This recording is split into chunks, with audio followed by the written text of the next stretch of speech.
La ocupación de territorios para convertirlos en embalses son una respuesta a la necesidad de suplir las carencias hídricas en cualquier parte del mundo. Sin embargo, lejos de convertirse en una mercancía, el agua dulce debe ser un preciado recurso patrimonial. Un manejo inadecuado de la riqueza hídrica no solo es inaceptable, sino que conspira contra el principio fundamental de los pueblos que deciden su propio destino. La usurpación y el despojo de poblaciones humildes no tienen cabida en un Estado de derecho. Los panameños debemos procurar el óptimo funcionamiento del Canal de Panamá y los procesos productivos, pero ello debe hacerse sobre la base de la planificación y la consulta directa a las comunidades. Sin duda, se requiere una administración científica y democrática de los recursos hídricos, así como desprenderse del modelo de expolio que ha predominado en las cuencas de gran valor estratégico en Panamá. Esta semana abordamos un tema de interés nacional. Nos referimos precisamente al impacto social de los embalses y al manejo hídrico en este país como resultado de la aplicación del modelo transitista. Durante largo tiempo ha ocurrido en Panamá el conflicto surgido entre residentes, moradores o habitantes de las zonas de explotación minera, pero también en áreas donde se construyen embalses para abastecer a las ciudades o a las zonas agrícolas. Este asunto merece la atención especial de los entendidos en temas sociales.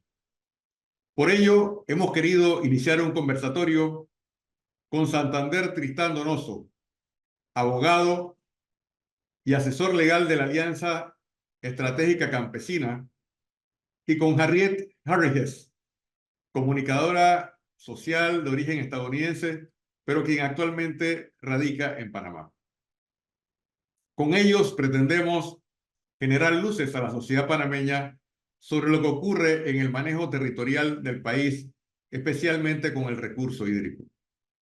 Por ello, quiero dirigir mi primera pregunta a Santander Tristán, quien durante largo tiempo ha investigado sobre los problemas sociales en las zonas campesinas y que hoy se reflejan precisamente en la cuenca del río Indio, donde la autoridad del Canal de Panamá pretende, al menos en estudios técnicos, poder aprovechar la riqueza de este río para abastecer y suplir las necesidades en materia del tránsito de naves por el Canal de Panamá, ante la falta de recurso hídrico, especialmente en tiempos de estación seca. Le pregunto, ¿es correcto el manejo que se está dando actualmente al tema hídrico y al desarrollo de embalses sin la participación de las comunidades o de sus voceros más representativos en temas que interesan a la población panameña? Muchas gracias a Café Bayano. Queremos decir concretamente que no hay una estrategia que sea realmente participativa y que incluya a las comunidades campesinas dentro de una visión de justicia social. Lo que nosotros tenemos es el mismo escenario que se dio con la Ley 44 de 2006.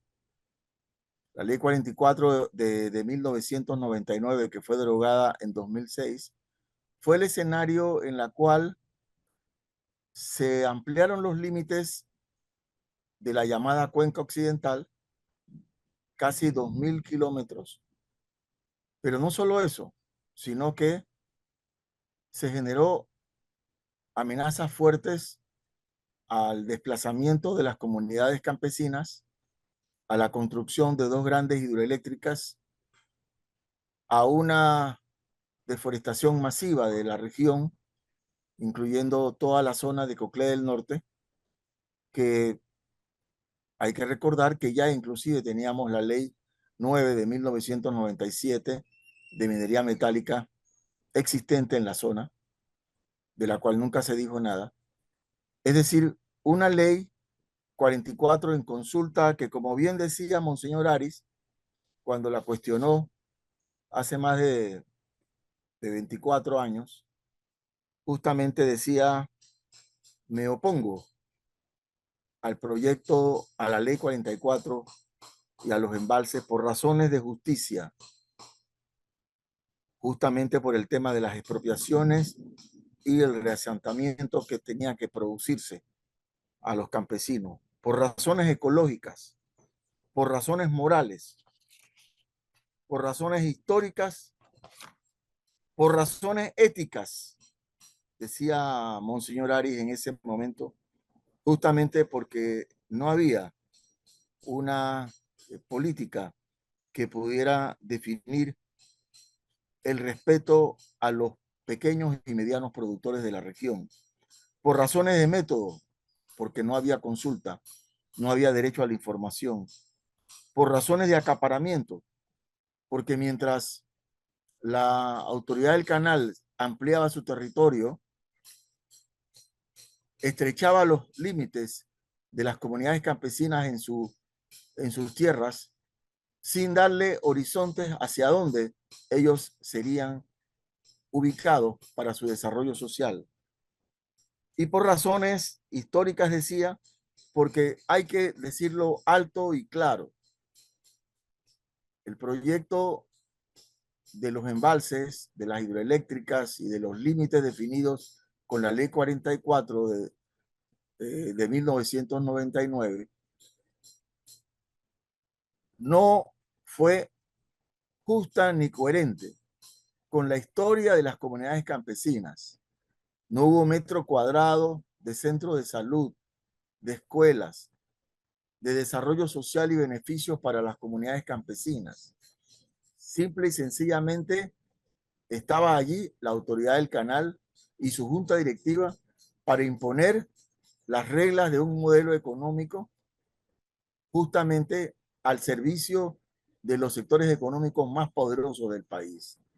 Esa ha sido la historia de las comunidades campesinas de esta región que siguen en estado de pobreza y que no ha habido verdaderamente un lenguaje que exprese y una comunicación efectiva que exprese que verdaderamente va a haber dignidad para los campesinos. Simple y sencillamente llegamos, imponemos el embalse de Río Indio, damos la explicación para resolver un problema del canal, pero el canal no le ha resuelto el problema a las comunidades campesinas empobrecidas históricamente. Muy bien. Creo que sus palabras, Santander, ayudan a dar comienzo a un diálogo sobre el tema hídrico en Panamá. Me gustaría recordar que en el 2017, la Autoridad del Canal de Panamá, la Autoridad Nacional del Ambiente y el organismo dedicado al manejo de aguas en este país lograron un acuerdo para que se pusiese en marcha un proyecto de estudio del río Indio. La superficie de la cuenca de ese río es actualmente de unos 580 kilómetros cuadrados y como parte de una visión o de una estrategia se pretendía generar un desarrollo en las comunidades ribereñas, especialmente campesinas, empobrecidas durante largo tiempo, para que pudiesen mejorar su condición de vida. Al menos eso era lo que se establecía en papel. Quiero preguntar a Claire Harry-Hess si eso satisface las reclamaciones o las demandas históricas de la población campesina en la cuenca del Canal de Panamá y qué peligros podrían surgir, al menos en la interpretación práctica, de un desarrollo sin la participación activa de las comunidades, en la que aparentemente surge como voz de mayor impacto la de la propia autoridad del Canal de Panamá. Primeramente, muchas gracias por la invitación hoy en este programa sobre el impacto de los proyectos en el río Indio y el demás áreas naturales, la biodiversidad en Panamá.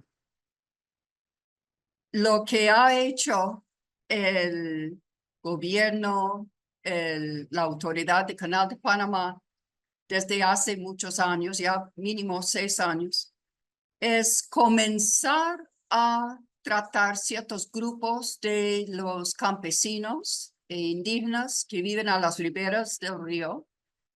No con todos, pero con algunos selectos. No estoy familiarizado cómo seleccionaron, pero tienen fincas de café, horticultura, que dicen inclusive que estos productos son para guardar la biodiversidad del área.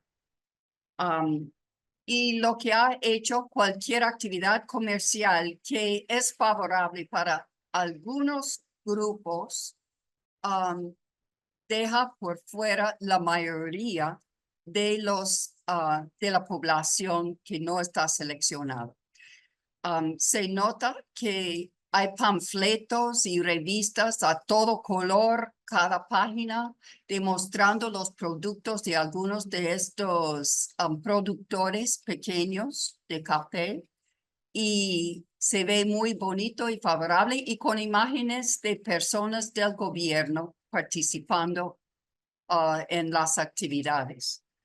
Pero yo he tenido oportunidad de hablar con algunas personas en actividades de ferias libres acá en la ciudad, que estas personas vienen acá y se nota una división en su sentir, porque están manejados por personas de la autoridad del canal que les proporcionan la venta de sus productos y hablan de que es necesario los embalses en el río y que no pueden esperar hasta que cuando tomen la decisión para que todas las personas de allá pueden salir y permitir el proyecto.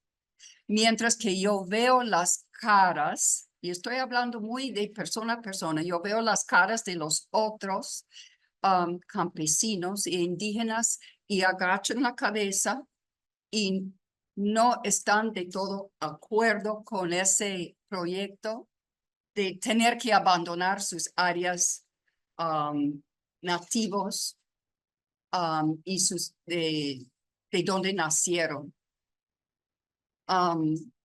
Lo que quiero decir es, crean un ambiente de disputa hasta entre ellos mismos. Y entonces para nosotros acá en las otras provincias tenemos que tomar decisiones también.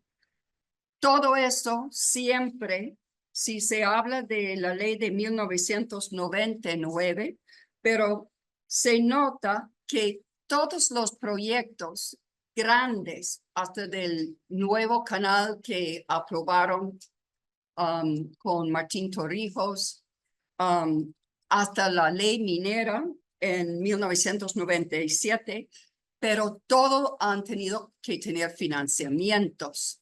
Y si uno nota, por ejemplo, en 1996, habían 3 leyes hechas en el mismo mes, diciembre de 96, que proveen nuevos poderes a aseguradoras y reaseguradoras y se puede en conjunto con el Ministerio de Comercio e Industrias y dan mucho poder a comisiones nacionales de estas aseguradoras y sabemos que todo gran proyecto está financiado por una aseguradora. Deseo preguntar ahora al abogado Santander Tristán Donoso,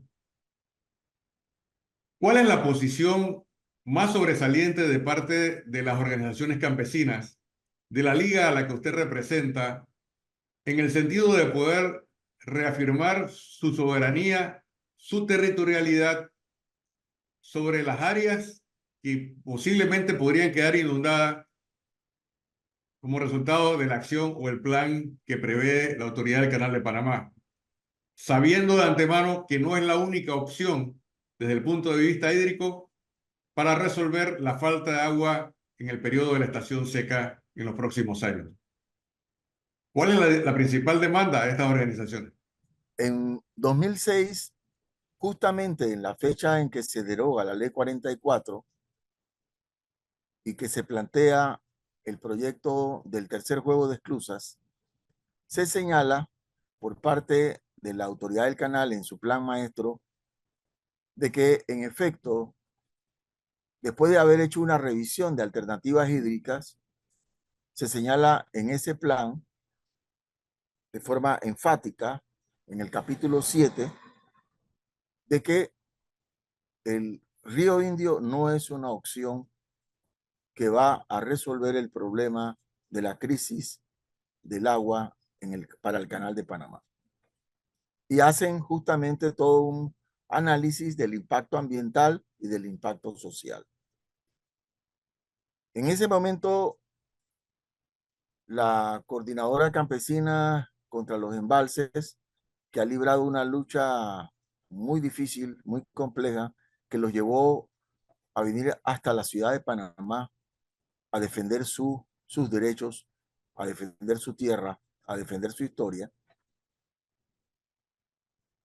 se quedó muy claro de que el río Indio, que también progresivamente vino siendo afectado por el cambio climático, no podía ser una alternativa hídrica, pero además de eso, al poner el embalse en río Indio, le quitaba el principal instrumento de fuente de vida para las comunidades campesinas, porque justamente el río Indio resolvía el problema que el Estado no había resuelto con las comunidades de esta región, las cuales están en condición de pobreza, porque este río Indio les servía como un mecanismo de transporte para sacar los enfermos, para el tránsito de sus productos, es decir, para su seguridad alimentaria, para todas sus actividades, tanto económicas, eh, comerciales, como personales y familiares. Entonces venía nuevamente ahora la amenaza de un embalse Río Indio. Entonces se estuvo analizando, se estuvo investigando y allí lógicamente nos conectamos con grupos de técnicos especialistas en agua que pudieron compartir la información de que la alternativa, habían dos alternativas más, o dos alternativas más poderosas. Una era la alternativa del lago Bayano, justamente con capacidad para poder suministrar agua los 12 meses del año durante un periodo largo de tiempo, y además no solamente para el canal de Panamá, sino también para el consumo de la población. Este proyecto de Bayano estaría básicamente marcado por tuberías que iban a desembocar en los lagos de Gatún y Alajuela sobre la servidumbre eléctrica, es decir, no había afectación alguna. Lo que ha dicho el administrador del canal es que este es un proyecto más costoso, pero la gran pregunta de más costoso es cuán costoso es y si realmente importa colocar el ser humano en el centro de nuestros proyectos de desarrollo. Entonces, si este no es tan lesivo a los intereses de las comunidades, entonces es un proyecto que debe ser considerado el número uno, precisamente por su carácter humanitario. Y el segundo era el proceso de desalinización que se tenía, era evaporación sónica adiabática, que era un invento reciente que se estaba dando en la comunidad internacional y que actualmente estaban en Japón descontaminando el impacto de la termonuclear y estaban descontaminando el mar de isótopos radioactivos. Es decir, que realmente estábamos hablando de un proyecto interesante a investigar. Nada de eso se hizo, porque inclusive se comunicó directamente a través de los medios de comunicación esa propuesta de desalinización, y la propuesta de Bayano la llevaron adelante importantes técnicos que ya no están en el canal y algunos estaban en el Consejo Nacional del Agua, planteando verdaderamente la efectividad de esta propuesta de Bayano. Entonces, en este momento, ante esta realidad, vemos a una ACP, sobre todo Junta Directiva. Me interesa que separemos bien ACP, que es nuestra persona jurídica, la empresa pública nacional, de la Junta Directiva. ¿Y por qué digo esto y hago esta disección? Porque la junta directiva del Canal de Panamá es una junta directiva donde el control lo tienen fundamentalmente el sector empresarial. Y no está mal que participe el sector empresarial. Lo que digo es que es solamente una visión, la visión del negocio del agua, la visión de la plusvalía que puede ser extraída de la actividad canalera en función de sus propios intereses. Entonces, por esa razón, nos parece a nosotros que el tema tiene que ver mucho con la visión que se tiene desde la junta directiva, que no coloca, como bien dice el administrador del canal, colocar en el centro al ser humano. Si vamos a poner en el centro al ser humano, entonces lógicamente Río Indio es la propuesta, como bien lo decía Monseñor Ari hace 24 años, un proyecto antihumano que no tiene razones éticas ni razones metodológicas para ser aprobado. Entonces, eso es lo que podríamos compartirte en esa perspectiva. Nosotros hemos visto que en todo este recorrido, incluso en los estudios que ustedes señaló que se hicieron en el 2017, ya en el 2017 en los estudios se estaba avanzando con empresas colombianas que levantaron encuestas el proceso de reasentamiento. No se había terminado todavía de definir claramente, ya se estaba hablando de reasentamiento. Entonces, ¿de cuánto valen los ganados o los cerdos o el terreno sin título o lo general que está en esta zona? Pero, porque también hay muchos propietarios que sí tienen título de propiedad y de seguro estarán promoviendo que se produzca este reasentamiento para ellos vender sus tierras. Otro de los temas importantes es el documento que tengo aquí en mi mano, que es el informe del Cuerpo de Ingenieros de los Estados Unidos. No sé si hay un segundo informe o un tercer informe, pero finalmente, después de muchas luchas, incluso de un habeas data, tuvimos acceso a este informe. Y lo hemos leído y lo hemos compartido con otros técnicos también para que nos den los elementos necesarios. Pero este informe técnico del Cuerpo de Ingenieros no sustenta la posición, el Cuerpo de Ingenieros no sustenta que la alternativa hídrica sería Río Indio. Entonces, a nosotros nos sorprende esto porque justamente ante la Asamblea de Diputados se dijo que los cuerpos de ingenieros que saben más, de acuerdo al profesor Rollo, de que en efecto ellos eran los que en cierto modo y al final de todo, de acuerdo a sus estudios técnicos, valoraban que era Río Indio la propuesta de los embalses. Sin embargo, hay una carta en ese informe, que es la carta que le manda el administrador al brigadier Kelly, el brigadier Kelly del Cuerpo de Ingenieros, donde dice 4 aspectos, y perdonen que me haya ampliado un poquito. Hay 4 aspectos que quiere el administrador Vázquez que se estudie, ¿no? Entonces, en esos 4 aspectos que él está señalando, están la migración del agua salada, mitigar la migración del agua salada. Nosotros tenemos un alto índice de salinidad que nadie ha explicado. Si hay un problema de diseño, de lo que fue la ampliación del canal. Él se refiere a las esclusas, a las nuevas esclusas en funcionamiento. A las nuevas tinas de reutilización que se hicieron ¿cómo te digo? Al unísono con la ampliación del canal. Esas tinas iban a tener una capacidad de reservar agua dulce por el orden del 60%, y prácticamente de acuerdo a los informes, en otro informe aquí que me está diciendo que prácticamente esas tinas de reutilización no se están utilizando. Entonces, si eso es así y el volumen de los Neopanamax requiere mayor cantidad, mayor volumen de agua, obviamente, entonces se requiere mayor extracción de agua del lago Gatún y el proceso de salinización aumenta mayormente. Entonces, aquí hay un problema que todavía el país no ha sido informado como corresponde, que me parece fundamental porque si sigue ese proceso de salinización, pues terminaremos extendiendo los límites a todas las cuencas hidrográficas, a las 52 cuencas hidrográficas que existen en el país. Luego está la segmentación del lago Gatún, no voy a entrar en detalles en esos temas, ese no se consideró por los problemas geológicos, pero se insistía en la carta del doctor Vázquez de que sería bueno seguir con la nueva tecnología investigando si era factible hacerlo. Luego un tercer elemento que era elevar y o bajar los límites del nivel del lago Alajuela.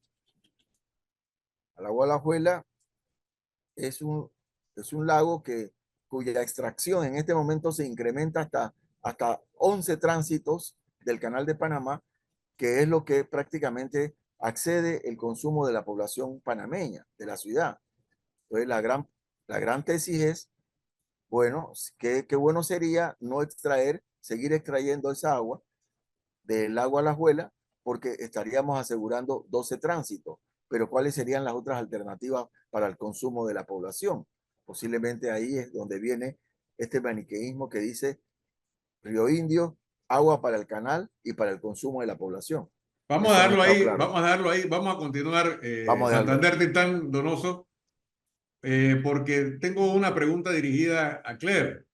Usted ha planteado o ha sugerido que en el tema canalero y el manejo del agua, así como el interés de ampliar la cuenca hidrográfica, podría también estar determinado por un interés de las empresas inmobiliarias o de los grandes dueños de la tierra en Panamá, que ahora se autoproclaman representantes del sector privado dentro del gobierno y al parecer también dentro de la ACP, de la Junta Directiva de la ACP. ¿Qué piensa Claire de que los intereses privados estén determinando el desplazamiento o la gentrificación de los antiguos habitantes en las zonas ribereñas del Canal de Panamá? ¿Cómo ve usted eso y qué valor le concede a las palabras del abogado Santander Tristán Donoso que advierte esa posibilidad?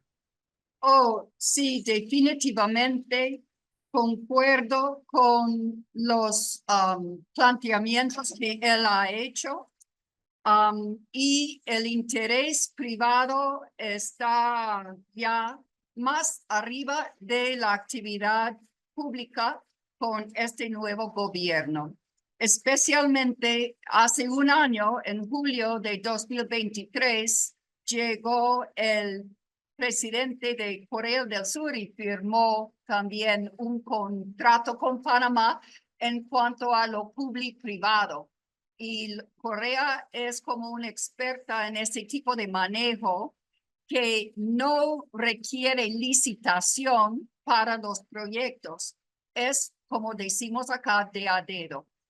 Eso es lo que se va a prevalecer y está mencionado inclusive en una ley que se pasó, es lo que estoy diciendo.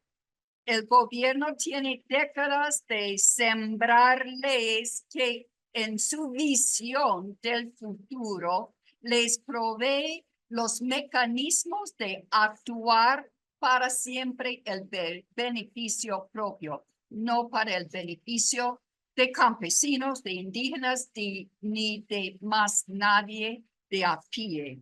En el 2018 hicieron la ley 128 del 18 de diciembre y tiene una nomenclatura 2018 al 2050. Será 32 años de una visión del gobierno que era finalizando Varela, expresidente Varela. Y en esto hablan del financiamiento privado y manejo por ONGs, de lo que es todos nuestros cuencas, nuestras sabanas, nuestros bosques y los registros, pues, demuestran que los financiamientos vienen mucho en parte de ellos. Y los grupos de consejo al gobierno no incluye la población en general. Son administrativos de estos pequeños, algunos son pequeños, ONGs, etcétera, pero manejan directamente con el gobierno.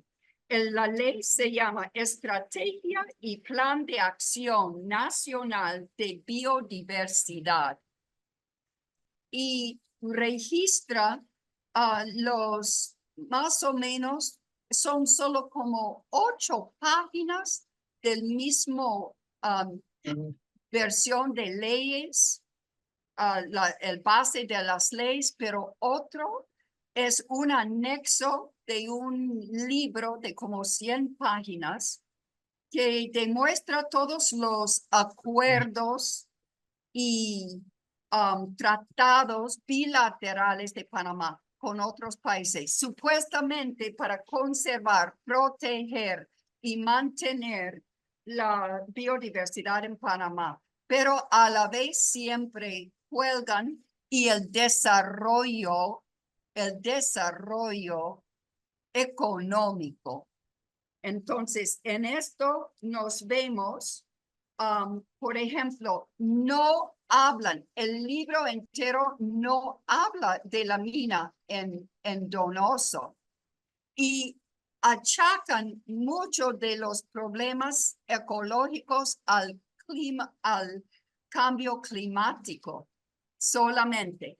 Y les voy a decir, de 2000, tienen un registro de 2010 al 2018, Panamá perdió más de 1.900.000 hectáreas de bosque primaria y secundaria por incendios forestales. Y en algunos años eran 670.000 hectáreas en un año, mientras que en otros años 14 hectáreas. Entonces uno tiene que preguntar, ¿por qué una diferencia de cantidad así extremos? Y hay que preguntar, ¿qué es que pasó en el área de la mina en 2014, 2015? ¿Será que incendiaron todo ese bosque magnífico, primario, que poseíamos en Panamá? Fue incendiado y el cuerpo de bomberos, ellos inclusive en el libro dicen, cuerpo de bomberos dice que son provocados en su mayoría. Entonces, yo no sé cómo en el mismo libro dicen que es por cambio climático, pero el cuerpo de bomberos dice que son provocados. Entonces, estamos frente a un gobierno que comisionan escritores para un libro supuestamente para decir y describir cómo protegen el ambiente en Panamá bajo la tutela de el ministro de Ambiente, el ministro de Ambiente, y están reportando la pérdida de los recursos naturales y definitivamente la pérdida de cobertura forestal afecta la cuenca hidrográfica. Muchas gracias. Quiero preguntar ahora al abogado Santander Tristán Donoso, ¿cómo percibe usted este litigio que empieza a agudizarse entre las comunidades ribereñas en la cuenca del Canal de Panamá, cercanas a Río Indio, y la Junta Directiva del Canal de Panamá? En el sentido de que si estas comunidades son desplazadas de una manera forzosa, ¿a dónde irían a parar? ¿Cuál sería su destino en el territorio panameño? Esta es una situación que fue planteada en una de las comunidades campesinas, de que, bueno, finalmente, si se produce un reasentamiento, ¿hacia dónde vamos? El administrador del canal ha dicho que como el ser humano es el que está en el centro de este proyecto, entonces habrán tierras de igual o mejor calidad, habrán viviendas, habrá electrificación, habrá acceso al agua, habrá un conjunto, pues, de elementos importantes para mejorar la calidad de vida. Lamentablemente, eso no se planteó con la Ley 44 de 1999. Entonces, quedó toda una larga historia de silencios, de exclusiones, de pobreza, de empobrecimiento de las comunidades campesinas. Y ahora entonces con esta propuesta de Río Indio, se está señalando que va a haber un cambio de modelo de vida, un cambio de calidad de vida. Definitivamente que eso es un tema complejo, porque ¿dónde estarían las tierras? ¿Cuál serían los accesos a esas tierras? Sería toda una población. Él habla de 500 familias que serán impactadas de forma directa, pero deja por fuera el resto de las comunidades, más de 25 o 30 comunidades que quedan en el impacto indirecto, porque en el diseño que está planteado el embalse Río Indio, él habla de que después del embalse viene lo que se llama el caudal ecológico, pero no incluyen lo que se llama el caudal de navegación, que en el estándar internacional implica que tú puedes tener un embalse, pero además tú puedes mantener el cauce de navegación. Ya vimos las ventajas y las bondades que tiene el río Indio para las comunidades campesinas. Significaría entonces que progresivamente el río Indio se estaría angostando hasta convertirse en una pequeña quebrada. Eso se visualiza técnicamente bajo este esquema del caudal ecológico. Lo cierto es que las comunidades campesinas, y es lo que yo he recogido, expresado en este acompañamiento de muchas décadas con los hermanos campesinos y de las luchas que tuvimos contra los embalses en 1999, lo que hemos rescatado es que hay un pueblo, mayoritariamente, no digo que no habrá personas que dicen, no me voy a meter en ese conflicto, denme lo mío, que me voy, ¿no? Pero en términos mayoritarios, las comunidades campesinas, sobre todo las comunidades que han caminado dentro de un proyecto del reino, dentro de un proyecto de la pastoral de la tierra, tierra de paz, tierra de todos, como lo trabajamos y lo vivimos conjuntamente con Monseñor Aris. Entonces, quiero decirles que aquí hay un pueblo muy formado, con una alta conciencia, y este mismo pueblo de Donoso y este mismo pueblo de Chagre fue el que también participó en la lucha contra el contrato minero y fue capaz de bajar de sus montañas, abandonando incluso sus sembradíos, sus familiares, para estar ahí en Colón, frente a la zona libre, para estar también en la zona del puerto, Rincón, en donde ahí también los campesinos bajaron y lucharon para que no entraran, atracaran los barcos del contrato minero. Ese es la estirpe, por así decirlo, esa es la conciencia que se ha venido desarrollando en medio de la pobreza y de la exclusión social. Entonces, digo esto porque hay una decisión tomada de rechazar los embalses de Río Indio. Y ahorita todo el pueblo campesino está conversando sobre el tema, está analizando la situación. Se ha pedido, en otras reuniones anteriores, se ha pedido una mesa de diálogo del más alto nivel con el señor Catín Vázquez y el señor Aristides Royo. Sin embargo, eso nunca se pudo hacer. Por lo tanto, ya no se está pensando en eso, en ese diálogo, porque ese diálogo no fue escuchado, ni ha querido ser escuchado por la ACP. No lo hizo en 1999 y no lo está haciendo ahora. ¿Cuándo lo va a hacer ahora? Cuando ya definan la estructura de los embalses y el proceso de reasentamiento, porque eso es un hecho ya determinado técnicamente y económicamente. Ese es el momento en que se va a dialogar. Me parece que es un acto de injusticia que no coloca al ser humano en el centro del litigio, como tú lo planteaste, en el centro del proyecto.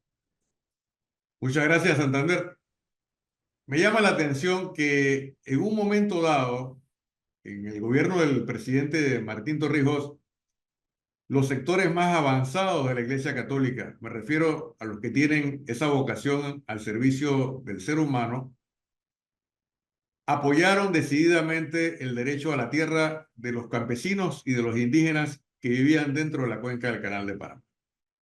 Pero me pregunto si esa misma posición se mantiene en la actualidad o ha variado la posición de la Iglesia desde la visión pastoral frente a un problema que también atañe a la población, porque de hecho hay una realidad concreta y es que el Canal de Panamá necesita funcionar para apoyar el tránsito marítimo y generar los recursos que el país necesita para la inversión social. De manera que me gustaría que pudieras dar una visión sobre cómo está la situación de la Iglesia Católica, una institución milenaria que tiene presencia en Panamá desde hace muchos años. Nosotros somos parte de esa iglesia que se definió y se sigue definiendo como pueblo de Dios, la iglesia pueblo de Dios. Es el pueblo campesino, es el pueblo que está caminando y que está señalando eh, la dirección correcta de la defensa de los derechos humanos, y la iglesia ha decidido acompañar ese proceso. Recientemente se ha creado una comisión interdiocesana que está constituida por el obispado de Coclé, el obispado de Colón y el obispado de Panamá, en la cual se define todo un plan de acompañamiento y un plan de diálogo y de consulta directa con las comunidades campesinas. Sabemos que las circunstancias y las condiciones de hace 24 años han cambiado. Sin embargo, la misma conciencia, por eso señalaba yo el libro la misma conciencia que se desarrolló, el mismo sentimiento de las comunidades eclesiales de base, el mismo proyecto de pueblo de Dios en defensa del reino, esos elementos están clavados en el corazón de las comunidades campesinas. Y es cuando yo escucho a hombres como Astacio Hernández, que tiene 40 años de ser miembro de las comunidades eclesiales de base, vamos a defender nuestra tierra. Nuestra tierra es parte del reino. Nosotros somos un pueblo de Dios en lucha. Entonces, te digo con total decisión que ha habido también una declaración de los obispos en torno a estos temas, en la cual se habla pues del tema de la justicia, razones de justicia. Entonces sí siento que la iglesia seguirá acompañando como nosotros estamos acompañando en esta alianza estratégica o en estas comunidades de la Coordinadora Campesina por la Vida, Coordinadora Campesina por la Tierra, Despierta Donoso. Nosotros somos también acompañantes de esta lucha. Muy bien, gracias por la respuesta que interesa sobre todo a las organizaciones sociales vinculadas a la lucha por las reivindicaciones nacionales. Me gustaría que ahora, en esta etapa ya casi final, nos queda muy poco tiempo para terminar el programa, pero quisiera que Claire pudiese darnos algunas luces sobre la necesidad de establecer una comunicación clara y eficaz hacia la población sobre un tema tan interesante como la autoridad del Canal de Panamá, el propio canal interoceánico y los derechos de las comunidades ribereñas que reclaman también su sustento y una calidad de vida que requiere para poder seguir adelante, manteniendo a sus familias y ejerciendo la soberanía sobre sus propias tierras. Me gustaría que se viese Sí, algunos puntos básicos, ¿no?, que puedan ayudar a que la población entienda la dimensión de este problema. Sí, definitivamente tenemos que centrar en el ser humano. Y parte de ser persona, parte de ser humano es tener un lenguaje. Nosotros podemos comunicar unos con los otros y tenemos hoy más que otros días, dependiendo de diferentes calidades, pero aprendemos a hablar y escribir. La gramática, no tenemos que tragar todas las oraciones que dicen estas autoridades cuando dicen que tenemos los objetivos de dar agua, de conservar espacios verdes y desarrollar la economía. Eso no va junto.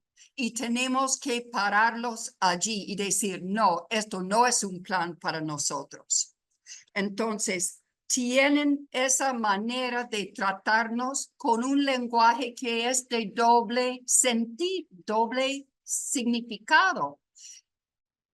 Tenemos que unirnos, tenemos que mantenernos en contacto con todos los grupos, ¿sí? Todos los grupos. Cuando en reuniones y cuando si hay marchas, tenemos que demostrar la unidad, porque el gobierno siempre está unido. Siempre está unido consiguiendo las leyes que ellos quieren, consiguen los financiamientos que quieren. Mira, una oración en esta ley de 128 del 18 de diciembre de 2018. Panamá ya cuenta con soluciones financieras innovadoras para financiar las acciones necesarias para permitir recuperar la cobertura boscosa. Y uno piensa, si hay una cobertura boscosa, ¿por qué se perdió? Porque el mismo gobierno lo permite. El gobierno lo permite. Y ya cuenta con fondos, tanto de afuera como adentro. Estos recursos, si me permiten leer, son clave para garantizar soluciones financieras tanto del sector privado como del financiamiento para el desarrollo sostenible, que en países como Panamá de renta alta, pero a la vez mantienen bolsones de desigualdad en áreas rurales y territorios indígenas que coinciden con ecosistemas estratégicos. Entonces, esto también hay que interpretar. ¿Qué quiere decir un libro del gobierno que dice ecosistemas estratégicos? Y hablan de los bienes y servicios de los recursos naturales. Tenemos que jalarles las orejas y decir, explique eso exactamente, porque no vamos a permitir que se siguen con esos planes que tienen doble interpretación. No nos perdemos, no vamos a dejar perder los recursos hidrológicos y verdes en Panamá. Muchas gracias, Claire. Le pido al abogado Santander Tristán Donoso que en 2 minutos resuma su participación a lo largo del programa para beneficio de los oyentes y los seguidores de las redes sociales. Adelante. Es un momento importante el que estamos viviendo, un momento histórico, y por eso hemos hecho una reflexión sobre la Constitución y la importancia de la autoridad del canal y en este caso su junta directiva.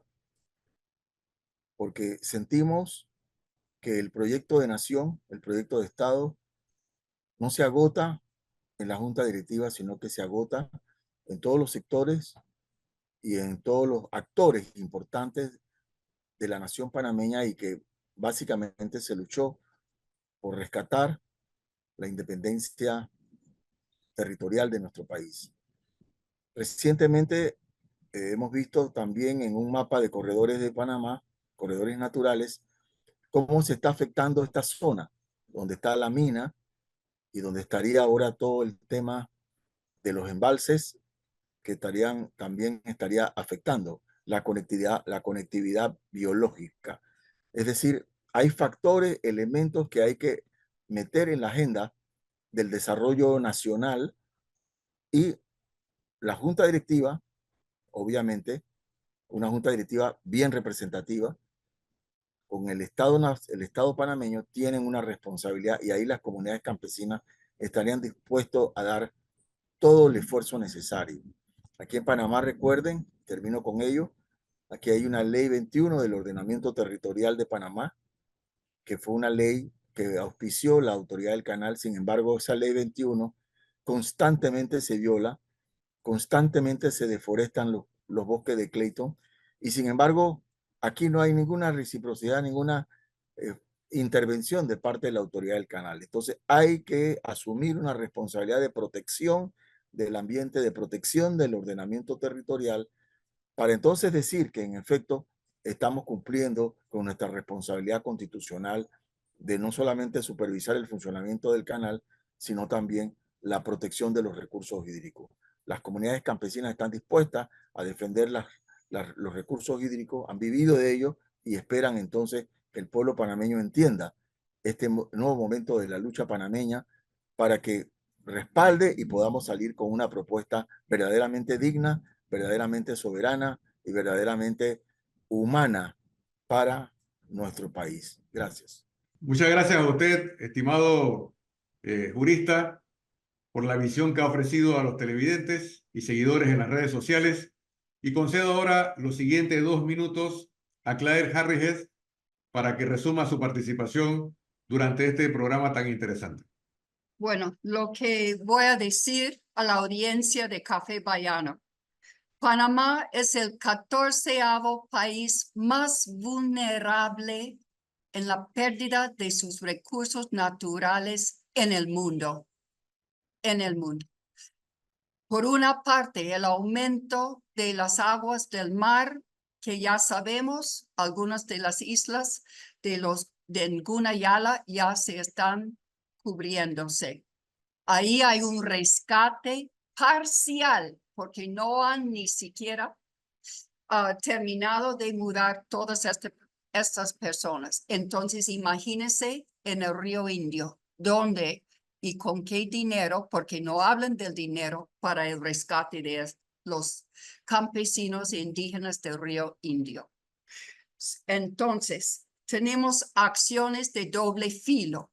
Desde que estableció la Cámara Minera de Panamá, como 1972, se ha aumentado la cantidad de leyes del gobierno en cuanto al financiamiento de proyectos, apoyado por el sistema bancario y más fuerte todavía los aseguradoras y reaseguradoras. Tenemos que prestar ojo a eso porque eso es de donde viene el poder de estos proyectos que no queremos nosotros.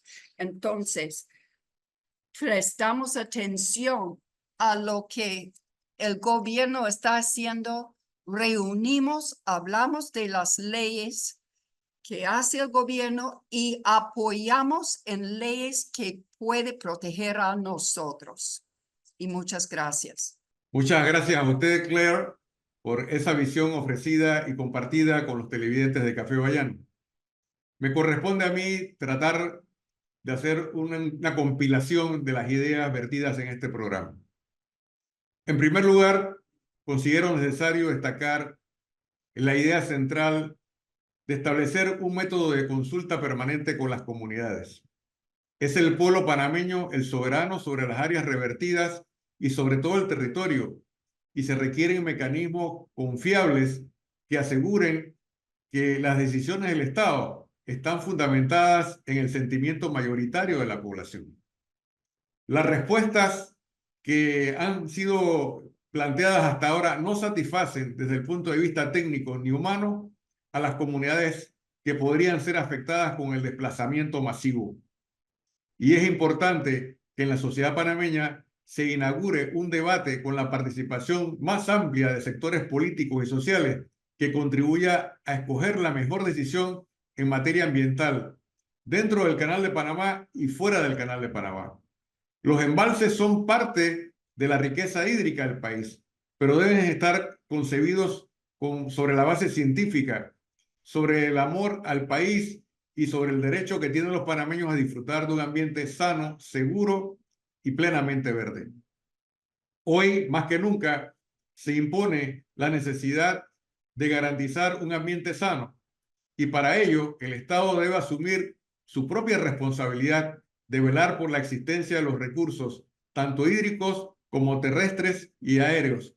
La calidad del aire, la calidad del agua, la calidad de la tierra son parte también de los derechos humanos que merecen los panameños. Dejo hasta aquí estas conclusiones para que en 7 días aquí en Café Bayano volvamos a analizar temas de interés nacional e internacional fundamentados en el pensamiento crítico. Que tengan todos un feliz fin de semana.